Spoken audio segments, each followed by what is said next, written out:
Wassalam ala sayyidina Muhammadin wa ala alihi wa sahbihi asma'in nama ba'du. Sedanten ingkang kula hormati wabil khusus teman bapak kula Kiai Haji Agus Ali Masyuri. Beberapa kiai yang tanpa mengurangi rasa hormat saya hormati semua. Ini ada beberapa Gus.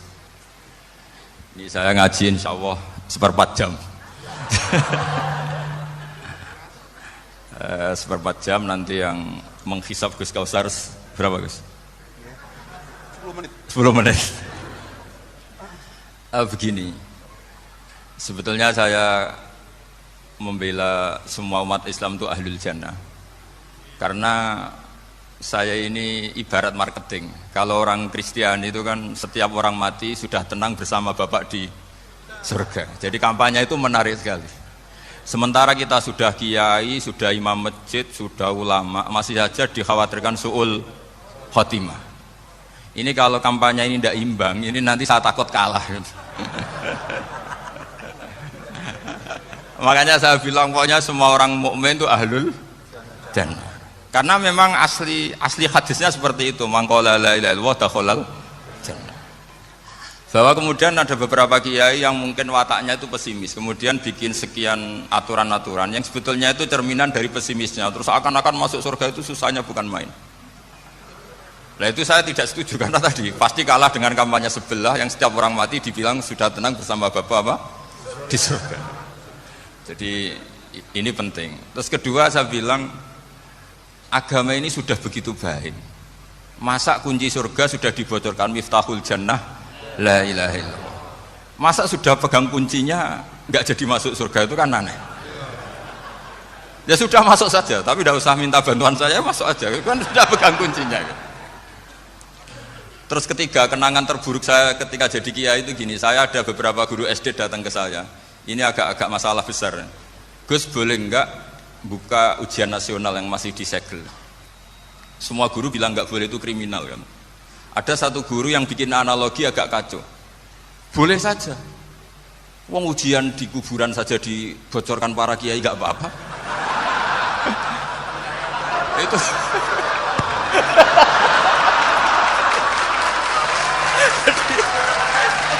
tapi ini kriminal ya. Perhatian kepada kiai, nggak boleh memukul pemateri.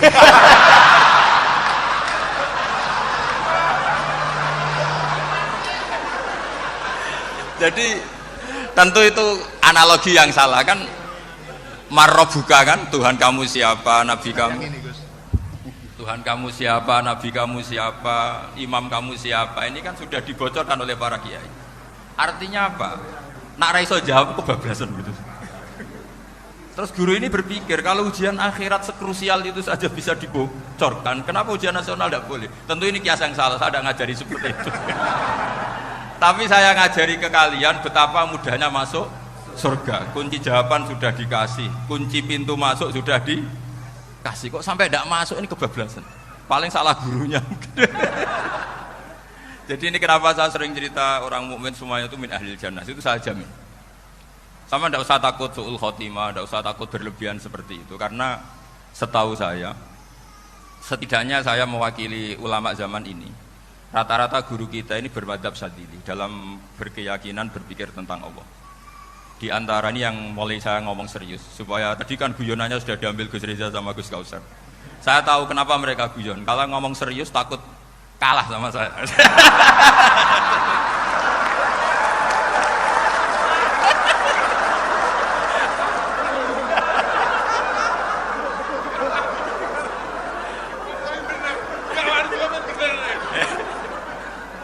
Karena saya ini sudah terkenal pemikir serius, jadi artinya itu satu kepintaran mengalihkan. Ya, oh ya, sudah itu satu kecerdasan. Tidak hanya ngalim tapi betul cerdas. Jadi itu bukti beliau ini cerdas itu. Saya berpikir begini, ini madzhab Syadzili. Kita semua tentu Syadzili karena kita semua ngaji kitab hikam. Kita tahu kitab hikam itu muridnya Abul Abbas Al-Mursi. Abul Abbas Al-Mursi muridnya saya Abil Hasan apa? Asy-Syadzili. Saya masih ingat betul makalah itu dan saya ulang-ulang. Setiap saya ngajar di sarang saya ajarkan itu. Kilali kata Abul Hasan Asy-Syadzili, saya pernah dapat hatif, dapat semacam ilham. Apa makna min syarril waswasil khannas? Itu kata beliau dijawab oleh hatif itu. Hatif itu nggak perlu diterjemah tadi ada karena tadi diajarin itu. Apa yang dihidupkan itu nggak perlu dijelaskan. kata hatif tadi, wasfasun yadkhulu bainaka wa baina habibika. Yunsika altofahu alhasanah wa yudzakiruka af'alaka asayah wa yukassiru indaka dzatas shimal wa yuqallilu indaka dzatal yamin liya'dila bika an husni dzanni billah ila su'i dzanni billah. Jadi yang dikatakan waswas adalah kamu digiring untuk hanya ingat sisi-sisi kamu yang negatif, dilupakan bahwa Anda punya sisi-sisi yang positif. Misalnya seperti ini, mungkin secara fikih tadi banser-banser tegas, wah ini masalah lelaki perempuan dipisahkan gini-gini. Tapi kenapa Ghazali bilang ya sudah gini gak apa-apa. Sebetulnya ada rukhsah itu karena ini di depan umum. Yang paling pantangan Nabi itu layak luanna rojulun bimro'atin. Ini ada yang menjaminnya gitu. Malah khawatir saya di sini dipisah tapi setelah berduaan nggak bisa. Jadi toleransinya karena ini di depan umum. Itu masih ada toleransinya. La yakhluwanna rajulun bimra'atin. Begitu juga ketika kita dosa, misalnya kita dosa. Orang Islam setiap dosa itu pasti ingat salahnya, kemudian istighfar. Dan ketika satu kebaikan dibandingkan keburukan, itu kata semua ulama, karena sayyi'ah itu bernilai 1, kebaikan bernilai apa? 10. Itu masih surplus berapa? 9. Jadi itu cara berpikir Abu Hasan Asyadzili. Kenapa kamu harus berpikir positif tentang Tuhan? Sekali berpikir tentang negatif, itu bahaya betul. Misalnya begini, kamu berpikir tak rewangi, jadi kiai, sujud, rukuk, ternyata aku tetap mlebu neraka. Gunane apa? Itu menurut saya kan gak punya akal. Sujud itu satu kelaziman menghamba kepada Allah. Normalnya seorang hamba itu ya sujud. Kemudian gara-gara kamu ingin masuk surga, terus logika kamu dibalik. Gunanya apa saya sujud? Ternyata saya masuk neraka. Itu pertanyaan yang benar-benar bodoh dan itu menjadikan Allah benci. Logikanya dibalik begini. Ini saya ngomong serius karena ini bentuk kemenangan saya ini bentuk kemenangan saya. Saya berkali-kali ngomong di kota pelajar di Jogja karena banyak pengujinya juga. Bukan sekedar pendamping tapi penguji. Banyak yang profesor, bukan sekedar dokter, banyak yang profesor. Jadi biar ini dok. Begini, saya pernah ditanya sama seorang dosen, Gus, saya ini ngaji hadis banyak, tapi ada yang saya tidak paham, yaitu mangkola la ilaha illallah dakhalal jannah, ada kalimat wa in zana wa in saraka. Meskipun pernah zina, pernah maling. Ini kan seakan-akan mentoleransi perzinaan dan pemalingan. Terus saya bilang, oh makna hadis itu seperti ini. Jadi kebenaran absolut, kebenaran yang mutlak itu tidak akan terganggu oleh status perilaku seseorang. Saya berkali-kali memberi contoh. Orang yang ditangkap KPK akan bilang 1 tambah 1 2. KPK-nya juga bilang 2. Rivalitas dalam politik, Pak Prabowo ya bilang 2, Pak Jokowi juga bilang 2. Orang yang zaniyah, yang lonte pun akan bilang 2. Muftinya juga bilang 2. Ketua MUI-nya juga bilang 2. Artinya gini, kebenaran yang absolut adalah kebenaran yang siapapun akan meyakini seperti itu. Seperti 1 ditambah 1 2. Kamu punya musuh bilang 2. Kalau ibu-ibu ini punya maru, ya marunya bilang 2 tadi tambah mama, nggak tahu saya terjemahnya apa tadi. Nah, kebenaran yang absolut itu kebenaran yang siapapun pasti mengakui. Dan uniknya begini, saya pernah ngaji acara himmah, acara pondok sarang di Demak.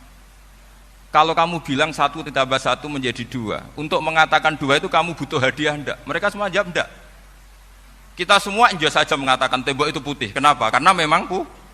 Kita mengatakan 1 tambah 1 2 karena memang kita tanpa presentasi dapat hadiah, dapat penghormatan. Kenapa untuk mengatakan Allah itu Tuhan kita butuh surga? Memangnya kalau tidak ada surga Allah tidak jadi Tuhan? Ini problem orang soleh-soleh yang terlalu pesimis. Makanya nanti orang-orang soleh itu masuk surganya berat. Tapi kalau orang alim lebih gampang kira-kira seperti itu. Iya, karena kan imannya lebih bagus. Dalam hadis qudsi Allah ini yang dibuli orang-orang soleh. Laulam akhluk jannatan wala naron alam akun ahlan an uto'ah. Dalam hadis qudsi itu, kalau saja saya tidak menciptakan surga dan neraka, apa saya tidak jadi Tuhan yang perlu ditaati? Apa kalau kamu tidak saya kasih uang 1 juta terus bilang 1 tambah 1 11? Enggak kan? Tetap bilang berapa? 2. Kalau kebenaran absolut yang 1 tambah 1 kamu bilang 2 meskipun tanpa mendapat hadiah. Kenapa untuk bilang Allah Tuhan kamu butuh hadiah surga? Itu kan serai ikhlas belas. Makanya saya terus mengajarkan ikhlas. Ikhlas itu bisa dilatih dengan akal, dengan pikiran, bil ilmi lah. Harus dilatih. Nah di sini ini momen atau makna yang mestinya harus difahami wa inzana bahwa kalimat ini sah meskipun dilafatkan seorang yang pernah zina. Sama seperti 1 tambah 1 2 sah, diucapkan siapa saja sah. Dan siapapun akan mengucapkan itu secara ikhlas. Ini penting saya utarakan. Sehingga setelah ada firqah-firqah takfiri yang mengatakan orang megang keris itu syirik, ke kuburan syirik, ini syirik. Itu salah besar. Salahnya adalah tadi kalimat-kalimat atau kebenaran-kebenaran absolut ini sudah jadi sibghatullah man ahsanu minallahi sibghah. Kalimat ini begitu absolut di hatinya orang mukmin. Sehingga ketika terganggu oleh hal-hal yang adat istiadat kayak pegang keris, kayak apa, ini tidak mengganggu. Tetap kualitas iman ini di atas keyakinan adat membawa apa keris. Kalau orang membawa keris menjadi syirik karena percaya sama makhluk. Orang misalnya kejawen kalau nggak bawa keris nggak nyaman. Orang kota itu kalau nggak bawa ATM juga nggak nyaman. Itu tidak dihukumi syirik. Kamu pergi lupa bawa HP nyaman enggak? Enggak, kenapa enggak dihukumi syirik?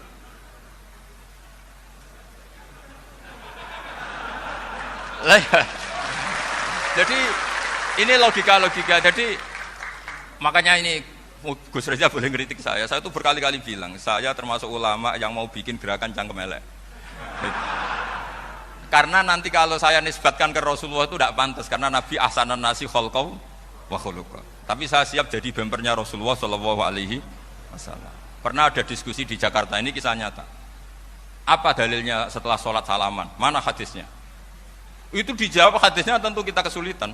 Kalaupun ada hadisnya dhaif semua yang masalah musafahah. Akhirnya mau tidak mau dijawab pakai cangkem elek. Boleh enggak kamu setelah salam nyalain HP yang off?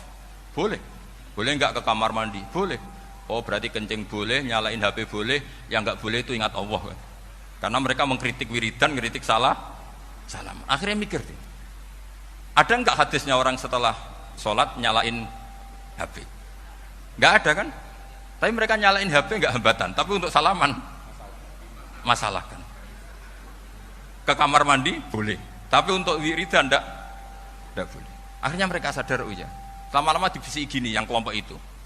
Kamu itu korban aliran supaya kamu gak ingat Allah, ingatnya HP-nya. Sehingga orang wiridan kamu kritik, orang nyalain HP tidak kamu kritik. Itu kelompok itu adalah kelompok orang-orang yang supaya orang Islam itu lupa Tuhannya. Itu gerakan cangkem elek, tapi jadikan orang sadar. Jadi ini penting. Jadi kalau kamu tidak bisa bela agama dengan jalan yang lurus karena tidak bakat gitu, nggak apa-apa pakai cangkem elek tadi. Karena nggak mungkin gerakan ini dinisbatkan kepada Rasulullah Sallallahu Alaihi Wasallam. Kalau soal sanad, saya punya sekian sanad tentang itu, tapi tidak usah kamu ikuti. Ada orang tanya, ya Pak Kiai, kalau setan dibakar di neraka panasan enggak? Ya panasan. Lo kan setan dari api, ngapain harus panasan? Kan materinya sama. Terus Kak Kiai tadi gak kesulitan, dia ngambil pasir, disawero di wajahnya. Wah sakit Kiai, kamu kan dari tanah, kena tanah kok. Jadi itu ada sekian, artinya gini ya, kalau kesulitan jawab pakai baik-baik ya sudah pakai cangkem elek itu aja kan.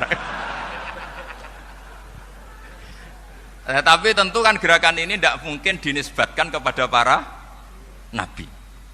Tapi saya pastikan meskipun nggak bisa dinisbatkan kepada para nabi dari segi cangkem elek tadi, tapi secara semangat itu sama. Saya punya sekian contoh. Benar Gus Rizal tadi godok saya sengawur-ngawurnya itu masih punya tanah. Itu pas saya ngawur pun masih punya apa? Sana.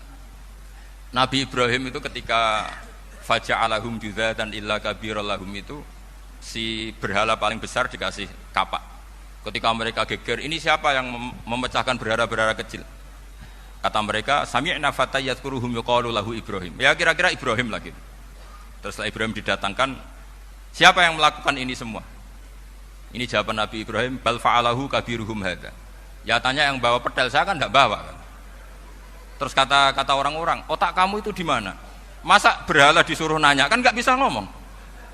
Ibrahim kembalikan, uffil lakum wa lima ta'buduna min dunillah. Lalu otak kamu di mana? Sudah tahu tidak bisa ngomong kok disembah gitu. Itu ada kata uffin.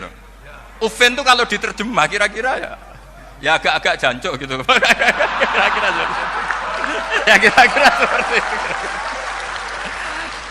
Jadi Sekarang dalile jancuk apa Gus?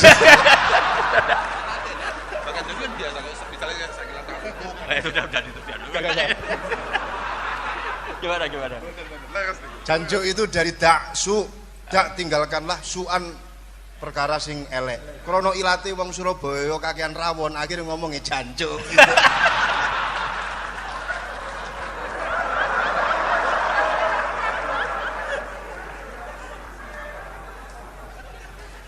Jadi mulai dulu melawan kebatilan itu harus pakai logika yang vulgar. Karena memang nggak mungkin dengan bahasa-bahasa pria itu nggak mungkin. Dan ini penting saya utarakan. Nah, kalau nanti nggak mungkin dinisbatkan kepada Rasul karena Nabi adalah ahsanan nasi khalqa wa khuluqa, kita yang ngambil alih saja. Gus Reza, saya, Gus Kaustan ini cara cangkem melek kan pantas, luas. Selain bakat ya sudah natural. Karena memang itu cara kita menjelaskan kebenaran. Saya ulang lagi, itu cara kita menjelaskan apa? Kebenaran. Mau tidak mau. Saya pernah ditanya sama seseorang, Gus, beberapa nabi itu kan poligami itu bukti hiperseks. Karena yang tanya itu orang nasionalis, nggak pati senang Islam. Terus tak balik tanya, perempuan itu makhluk lemah enggak? Iya lemah. Kalau nolong lama satu itu gimana? Ya baik. Kenapa nolong dua jadi tidak baik? Harusnya kalau nolong tiga tidak baik. Tapi saya tidak dukung poligami. Nah, ini cerita saya. Setidaknya mereka jadi ingat. Saya itu pernah ditanya agak-agak orang ateis, dia benci Islam tapi meneliti Islam. Pertanyaan kedua, kenapa dalam perang itu seakan-akan Nabi itu perampok, hartanya orang kafir disita kemudian menjadi ghanimah, itu kan kayak ngerampok. Terus saya tanya gini, kalau ada penjahat ke rumah kamu kemudian pakai senjata api, setelah kamu ringkus, itu senjata api kamu kembalikan apa kamu sita? Oh ya saya sita, kalau tak kembalikan dipakai ngerampok lagi. Ya sama seperti itu, kalau kekuatan mereka dikembalikan akan dipakai kekuatan mereka lagi. Jadi ya lagi-lagi ini kemenangan orang serius. Karena nanti guyonnya sudah dintekno sama Gus Safa sama Gus Riza. Nah, kenapa saya ngajar begitu rileks, begitu santai? Karena pikiran saya sederhana. Fa innal uqula muttarratun ila qabilil haq. Akal sehat pasti dipaksa menerima apa? Kebenaran. Sehingga kebenaran itu tidak usah kamu ngomongkan secara serius, secara tidak perlu. Kebenaran itu mudah diterima. Saya itu pernah ngaji berkali-kali di Jogja di mana-mana sampai ada buku seorang dokter nulis tesisnya itu bangga lagi menjadi muslim setelah ngaji saya itu. Karena saya menerangkan itu ringan. Orang Islam itu harus mencintai Allah. Ciri utama cinta itu tidak tegang, rileks. Saya bilang begini, kalau kamu pernah 1 tahun digratisi orang rumah, makanan, kamu kira-kira itu mudah nggak mencintai orang yang berjasa sama kamu minjemin rumah dan kasih makan gratis? Mudah kan? Apalagi kita ini mudah mencintai orang yang minjemin mobil 1 tahun, ngasih rumah 1 tahun, apalagi selamanya. Kenapa kita tidak mudah mencintai Allah yang memberi kita bumi, air, oksigen, semuanya kita dikasih Allah? Akhirnya mereka mikir, wong mencintai seseorang yang ngasih dalam durasi 1 tahun saja mudah, apalagi mencintai Allah yang ngasih kita tanpa batas. Itu disebut walladzina amanu asyaddu hubbal lillah. Orang mukmin itu mudah sekali mencintai Allah. Caranya dilatih tadi. Kita mudah mencintai orang yang berjasa sama kita. Kenapa tidak mudah mencintai Allah yang tentu jasanya lebih besar? Nah, karena akhir-akhir ini banyak orang yang terlalu nazir, terlalu apa? Kata Nabi kan basyiru walatu nafiru yasiru walatu asiru. Sehingga saya bikin gerakan. Pokoknya semua orang mukmin pasti masuk surga. Nanti soal ada kesalahan-kesalahan kecil yang menjadikan orang su'ul khotimah itu sifatnya kehati-hatian. Jangan menjadi hukum. Hati-hati itu tidak menjadi hukum. Kalau kamu nyupir hati-hati itu bukan berarti pasti kecelakaan. Enggak. Hati-hati itu ya hati-hati saja, tidak menjadi hukum. Ini penting saya utarakan karena kubu sebelah kampanyenya sudah tadi, setiap mati mesti tenang bersama Bapak di surga. Sementara kita mau kampanye, kamu sholat tidak mesti diterima, haji tidak mesti diterima, jadi kiai tidak mesti masuk surga. Coba kalau kita kampanye gitu terus, yang mau jadi muslim itu siapa? Jadi ini sudah tak perhitungkan matang-matang, saya milih macam seperti itu. Ya ini saya pikir sudah, ini pembandingnya supaya punya waktu. Saya suka sekali. Nah ini yang sesi terakhir ya, sesi terakhir. Saya akan cerita fikih karena Nyun sewu Gus, ada iklan sebentar dari ibu-ibu, pentolan mic kurang dekat ke mulutnya Gus Baha. sehingga suaranya tidak terdengar sampai ke belakang. Oh, gitu, pentolannya didekatkan Gus. Oh, iya. Ini kalau ngomong konotasinya itu mesti nyerempet. Sudah apa ya? Sudah ahlinya di situ. Ya malah ada di situ.